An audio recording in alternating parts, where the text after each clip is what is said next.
আরব আমিরাতের visa automatic cancel হয়ে যাচ্ছে। এই বিষয়টা এখন আর অবাস্তব না, কোনো গুজবও না, এটা একদম সত্যি। অসংখ্য প্রমাণ আছে, ইতিমধ্যে আপনারা সবাই জেনে গেছেন। আমরা সর্বশেষ গত একদিন সর্বোচ্চ চেষ্টা করছি এটা কেন হয় বা বর্তমান আপডেটকে এটা জানার জন্য।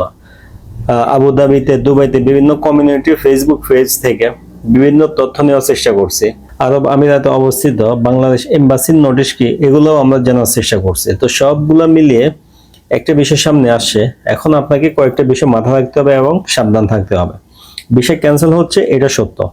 তবে খুশি খবর হইল, গত বৃহস্পতিবার পর থেকে এখনো পর্যন্ত কোনো ভিসা বাতিল হয় নাই, নতুন কোনো আপডেট আমরা পাই নাই। গত বৃহস্পতিবার পর্যন্ত নিউজ আছে যে হ্যাঁ ভিসা বাতিল হয়েছে, এরপরে আর এখনো কারোই ভিসা বাতিল হয় নাই। যাদের ডেট ছিল শুক্রবার, শনিবার, রোববার, সবাই কিন্তু নিরাপদেই আরব আমিরাত যেতে পারছে, কোনো সমস্যা হয়নি। এদিক থেকে আমরা একটা মোটামুটি সুসংবাদ পাইলাম।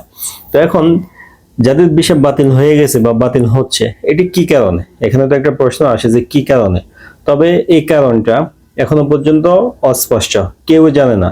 গতকালকে আরব আমিরাতে অবস্থিত বাংলাদেশ দূতাবাস থেকে একটা নোটিশ, প্রাথমিক একটা নোটিশ ঘোষণা করা হয়েছে। সেখানে ওনারা এই বিষয়টা একদম ক্লিয়ারভাবে উল্লেখ করছে যে এটা কেন হচ্ছে ওনারা কিন্তু জানে না। ভিসা ক্যান্সেল হচ্ছে, এটা বাস্তব। প্রবাসীরা বিভিন্ন উদ্বেগ উৎকণ্ঠার মধ্যে আছে, চিন্তার মধ্যে আছে, সবই সত্য।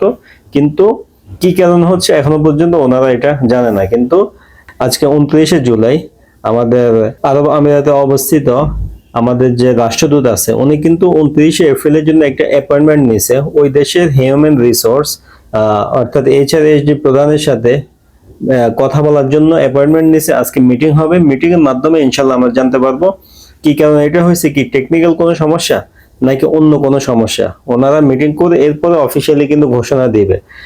এই মিটিং এর পরে আশা করি কোনো ধরনের ঝামেলা থাকবে না, এই সমস্যাও সমাধান হবে। তো আমরা ওই পর্যন্ত অপেক্ষা করবো। আর এই মুহূর্তে আপনাকে সাবধান থাকতে হবে। আপনি দেখেন যে আপনার ভিসা ক্যান্সেল হয়ে গেছে, তখন কিন্তু আপনি ফেসবুকে অসংখ্য পোস্ট দেখবেন যেখানে আপনাকে বলা হবে যে হ্যাঁ আপনি আমাদের সাথে যোগাযোগ করেন, আমরা আপনার বিষয়টা আবারও রি-ইস্যু করে দিব। আসলে এটা অসম্ভব। আপনার দেশে থাকা অবস্থায় আপনার ফাইল যদি এক্সপায়ার দেখায়, আপাতত কেউ এটা ঠিক করতে পারবে না। এই কারণে আপনি এখন অপেক্ষা করবেন।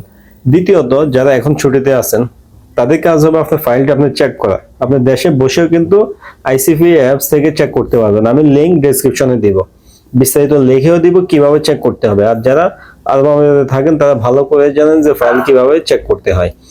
তো যাদের ক্যান্সেল হয়ে গেছে তারা অপেক্ষা করবেন।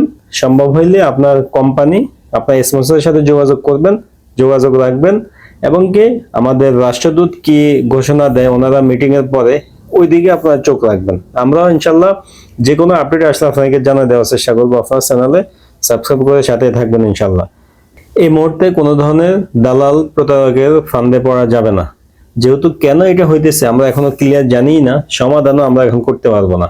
অপেক্ষা করা ছাড়া, ধৈর্য ধরা ছাড়া কোনো কিছুই আমাদের করণীয় নাই। আরেকটা পরামর্শ, যারা এখন ছুটিতে যাওয়ার চিন্তা ভাবনা করছেন, যদি আপনার অতি জরুরি না হয়, টিকিট না কেটে ফেলেন, তাহলে সম্ভব হলে আপনি আরো ছুটির 10-15 দিন পিছান। 10-15-20 দিন পেছান নিলে আপনার জন্য ভালো। কারণ টেকনিক্যাল ইস্যু হইতে পারে অথবা নতুন কোনো নির্দেশনা আসতে পারে যে এই ক্রাইটেরিয়া ফিল আপ যে করতে পারবে না তার বিষয় ক্যান্সেল হবে। কিছু নির্দেশনা দিতে পারে যে এই শর্ত আছে, এই শর্ত পূরণ না করলে আপনি দেশে গেলে আপনার বিষয় বাতিল হবে। তো এগুলা কোনো আপডেট আসে কিনা বিস্তারিত জেনে এরপর আপনার ছুটিতে যাওয়া উচিত হবে। আর যারা ছুটিতে আছেন তাদেরও সঠিক মাধ্যমগুলো থেকে নিউজ সংগ্রহ করা উচিত হবে। ভুলভাল তথ্য সংগ্রহ করা যাবে না। অনেকেই বিভিন্ন কারণ দেখাইতেছে, এই কারণে ওই কারণে, বেতন ব্যাংকে না দিলে, এই ধরনের অনেক সমস্যার কথা বলে, কিন্তু অফিসিয়ালি কোনো সমস্যাই এখানে কেউ নোটিস করতে পারে নাই।